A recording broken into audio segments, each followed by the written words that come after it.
9 రోజుల్లో మీ బంధువు ఒత్తుడు రాదో తెలియదు, మీ చుట్టం ఒత్తుడు రాదో తెలియదు, మీ కులముడు ఒత్తుడు రాదో తెలియదు, కానీ 10 రోజుల్లోపే ఆ రైతు కుటుంబానికి, అప్పులో ఉన్నటువంటి రైతు కుటుంబానికి 5 లక్షల రూపాయలు రైతు బీమా ద్వారా ఇస్తున్న ప్రభుత్వం ఏదంటే కేసీఆర్ గారి ప్రభుత్వం. మీ అందరికీ తెలుసు, ఆడబిడ్డ పెళ్లి చేయాలంటే ఇంత ఇబ్బంది పడుతారు మా అమ్మలు ఉన్నారు. మీరు మన ప్రభుత్వం రాకముందు మన గ్రామంలో వాడకో బోరు ఉండేది, కొట్టి కొట్టి కొట్టి కొట్టి కొట్టి మన భుజాలు పోతున్నా చెప్పి, కానీ నీళ్ళు వచ్చేదిగా. ఒక్క మాట్లాడుతున్నామా మిమ్మల్ని, మా అమ్మలను ఒక్కటే మాట్లాడుతున్నా, గత 5 సంవత్సరాలుగా ఎవరైనా బోరు కొట్టి నీళ్ళు తెచ్చుకుంటున్నారా? లేదు. ఇంటి ముందులనే నల్లావడి నీళ్ళ ద్వారా నీళ్ళు వచ్చినట్లయితే మీరు చప్పట్టు కొట్టే వాస్తవం అయితే, లేకపోతే కొట్టమాకండి.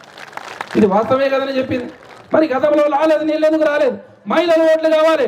ఈ సమాజంలో, ఈ గ్రామంలో 50% ఉన్న మహిళలకు, కనీసం మహిళలకు నీళ్ళు ఇవ్వాలనే ఆలోచన లేనటువంటి వాళ్ళకు ఓటేసినాం గతంలో. అట్లాంటి వాళ్ళకు ఓటేసినాం. కేసీఆర్ ముఖ్యమంత్రి అయిన తర్వాత ఎక్కడ శ్రీశైలం, ఎక్కడ గౌరారం? శ్రీశైలం నుంచి పైపులు వేసుకొని తీసుకొచ్చి మన గౌరారం గ్రామంలో శుద్ధి చేసినటువంటి మోటార్లకి, పంపులకి ఎక్కించి, పంపుల ద్వారా ఏది ట్యాంకర్ల ద్వారా ఇవాళ మీ గ్రామం, మీ ఇంట్లోకి వచ్చి నల్లా తిప్పితే శుద్ధి చేసినటువంటి నీళ్ళు ఇచ్చినామంటే అది సరిపోతుంది టీఆర్ఎస్ ప్రభుత్వానికి. 9 సంవత్సరాల్లో మహిళల మీద ఉన్నటువంటి ప్రేమ, అభిమానం ఒక్కటి చాలు కేసీఆర్ గారికి. ఇది ఒక్క నిదర్శనం.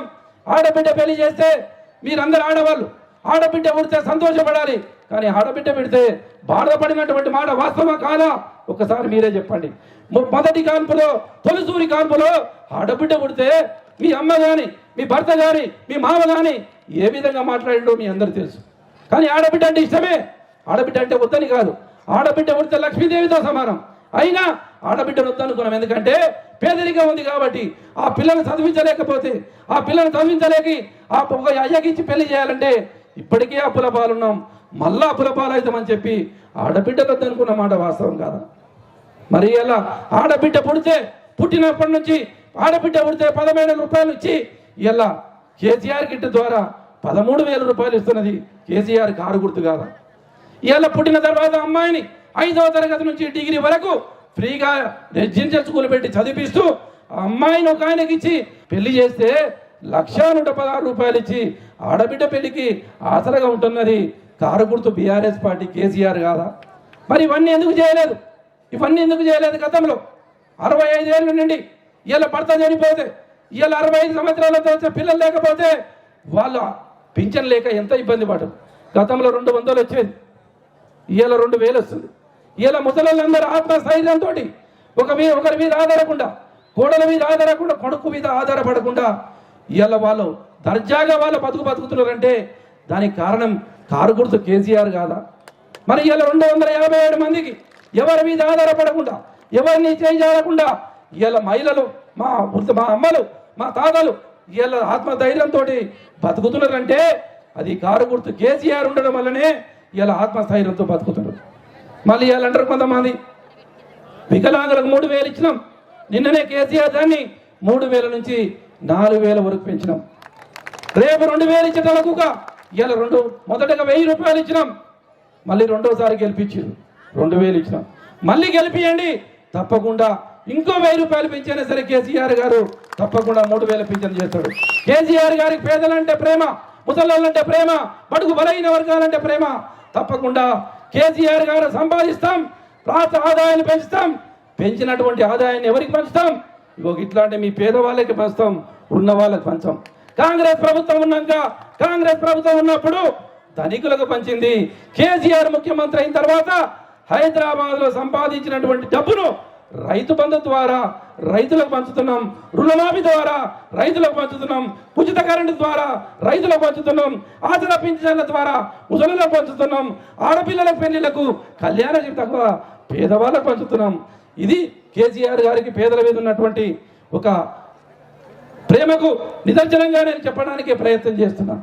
1 కాదు 2 కాదు, ఎన్నో సంక్షేమ పథకాలు పెట్టుకుంటూ 9 సంవత్సరాలుగా ఏ భారతదేశంలో 29 రాష్ట్రాలకు నెంబర్ 1 ఆదర్శంగా నిలిచిన రాష్ట్రం ఏదంటే తెలంగాణ.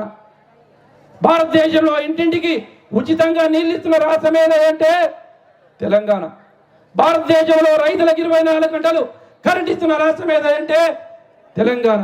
ఆడబిడ్డ పెళ్లి చేస్తే 1,00,000 రూపాయలు ఇస్తున్న రాష్ట్రం ఏదంటే తెలంగాణ. ఒకటి కాదు, రెండు కాదు, ఎన్నో సంక్షేమ పథకాలకు దేశానికే ఆదర్శంగా నిలిచినామంటే అది పేదలకు చేయడం వల్ల ఇలా దీనికి సాధించగలిగినాం. డాక్రా మహిళల ద్వారా మన గ్రామంలో 237 మందికి 1,33,82,000 రూపాయలు ఇవాళ పావలా వడ్డీ ద్వారా ఇచ్చినాం. కేసీఆర్ కిట్ ద్వారా 163 మందికి 19 లక్షల రూపాయలు ఇలా కేసీఆర్ కిట్ ద్వారా 13,000, 12,000 ద్వారా ఇచ్చినాం. అదేవిధంగా గొర్రెల పంపిణీ 80 మందికి 1 కోటి రూపాయలు మా యాదవ సోదరులకు ఇలా 1 కోటి రూపాయలు గొర్రెల పంపిణీ ద్వారా వచ్చినాయి. మళ్ళీ రెండోదిగా ప్రారంభం చేసినాం. తప్పకుండా ఎన్నికల్లో రెండో విడతగా దాన్ని పూర్తి చేస్తామని సగర్వంగా సంతోషంగా మీ ఆ యాదవ సోదరులు తెలియజేస్తున్నాం. చేప పిల్లల పంపిణీ ద్వారా 50,000 వ్యాపార చెలను 1,35,000 రూపాయలతోటి 2 చెరువులలో చేప పిల్లలు వదిలేసి అద్భుతంగా మా ముదిరాజు సోదరులకు వాళ్లకు ఏదో రకంగా నెలకింతో ఆదాయం వచ్చే విధంగా చేప పిల్లల ద్వారా మా ముదిరాజు సోదరులను ఆదుకోవడం జరిగింది. ఇక సీఎం రిలీఫ్ ఫండ్ ద్వారా 21 మందికి 8,21,000 రూపాయలు సీఎం సహాయ నిధి నుంచి ఇవాళ ఎవరికైనా ఆరోగ్యం ఖరాబ్ అయితే వాళ్ళందరికీ సీఎం రిలీఫ్ ఫండ్ ద్వారా చెక్కుల ద్వారా ఇవ్వడం జరిగింది. అదేవిధంగా మిషన్ కాకతీయ ద్వారా 1,92,00,000 రూపాయలతోటి మన ఊర్లో ఉన్నటువంటి గౌరారంలో ఉన్నటువంటి 2 చెరువులను మరమ్మతు చేయడం జరిగింది. మిషన్ భగీరథ ద్వారా 36 లక్షల రూపాయలతోటి ఇంటింటికి నల్లా నీళ్ళు ఇచ్చే కార్యక్రమానికి మన గౌరారం గ్రామానికి చేయడం జరిగింది. ఇలా ఎస్సీ కార్పొరేషన్ ద్వారా 6 మందికి 9 లక్షల రూపాయల ద్వారా వాళ్ళకు రుణాలు ఇవ్వడం జరిగింది.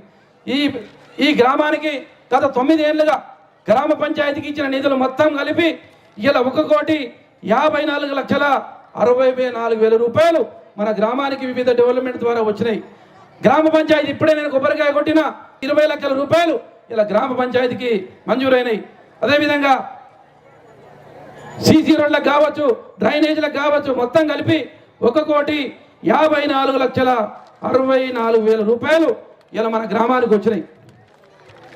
తెలకపల్లి నుండి రామగిరి బీటీ రోడ్ వరకు 10 కోట్ల రూపాయలతోటి డబల్ రోడ్ ఇలా మనకు పని జరుగుతుంది, మీ అందరికీ తెలుసు. ఇలా 48 కోట్ల రూపాయలతోటి రామగిరి నుంచి రఘుపతిపేటకు బ్రిడ్జి వాగులో 48 కోట్ల రూపాయలతోటి ఇలా బ్రిడ్జి చాటైంది. కిందికెళ్ళి మనం పాకొచ్చినా సరే ఇబ్బంది లేకుండా మనం కల్వకుర్తికి పోవడానికి ఇలా 48 కోట్ల రూపాయలతోని బ్రిడ్జిలోకి తీసుకురావడం జరిగింది. అదేవిధంగా మన ఊరికి 65 లక్షల రూపాయలతోటి అదనపు తరగతులు నిర్మాణం కొరకు 65 లక్షల రూపాయలతోటి స్కూల్ భవనం నిర్మాణం జరుగుతుంది. గ్రామ పంచాయతీకి 20 లక్షల రూపాయలు హెల్త్ సెంటర్ వచ్చింది.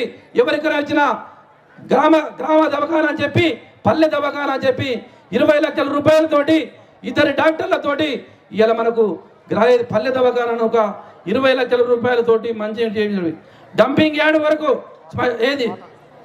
శ్మశాన వాటిక కావచ్చు, రైతు వేదిక కావచ్చు, డాక్టర్ తాలి కావచ్చు, మొత్తం కలిపి ఇలా 37 కోట్ల రూపాయలు మన గౌరారాన్ గ్రామానికే ఇలా రావడం జరిగింది. ఇది తెలంగాణ వస్తే ఏమొస్తుంది అనుకున్న వాళ్ళకు మీ ఊళ్ళో అక్కడో ఇక్కడో కాంగ్రెస్ వాళ్ళు ఉంటే, ఇంకెవరైనా వేరాలు ఉంటే వాళ్ళు నేను చెప్పినటువంటి మాట మొత్తం రికార్డు చేసుకోవచ్చు.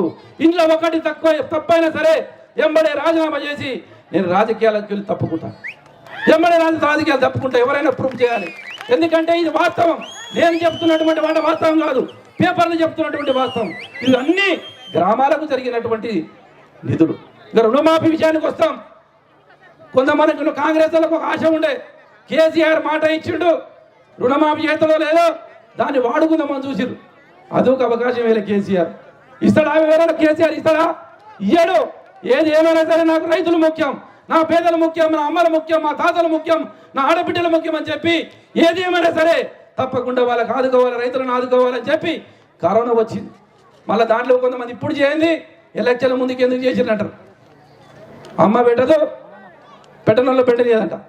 కేసీఆర్ గారు కరోనా వచ్చిన, రాష్ట్రం ఆదాయం తగ్గిన, ఇబ్బంది పడి 2 సంవత్సరాలు ఆలస్యమైన ఇచ్చిన మాట ప్రకారం 1,00,000 రూపాయల రుణమాఫీని ఆల్రెడీ చేయడం జరిగింది. 99,000 వరకు నిన్ననే బ్యాంకులు పడ్డాయి. 1,00,000 రూపాయల వరకు ఈ వారం 15 రోజుల్లో తప్పకుండా 1,00,000 రూపాయల రుణం ఎవరుందో వాళ్ళందరి రుణమాఫీ జరుగుతుంది. ఇక అన్నీ అయిపోయింది నేను చెప్పిన. మరి నేను 9 సంవత్సరాలుగా నేనేం చెప్పాను చెప్పాలి కదా.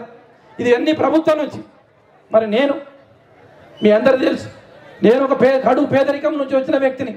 ఈ ప్రాంతంలో ఎవరైనా ఆడబిడ్డ ఉంటే 18 సంవత్సరాలు నిండిన అమ్మాయి ఉంటే ఆ ఆడబిడ్డకు అంగరంగ వైభవంగా మీకు అన్న ఉంటే ఎట్లా చేస్తాడో అంతకన్నా అద్భుతంగా నేనే మేనమామనై గత 9 సంవత్సరాలుగా ఆడబిడ్డల పెళ్లిళ్ళు 1 రోజు కాదు, 2 రోజులు కాదు, 3 రోజులు కాదు, 4 రోజులు కాదు, 5 రోజుల పెళ్లిళ్ళ ద్వారా అంగరంగ వైభవంగా ఆడబిడ్డల పెళ్లిళ్ళు చేసిన మాట వాస్తవం కాదా మీ అందరికీ తెలుసు.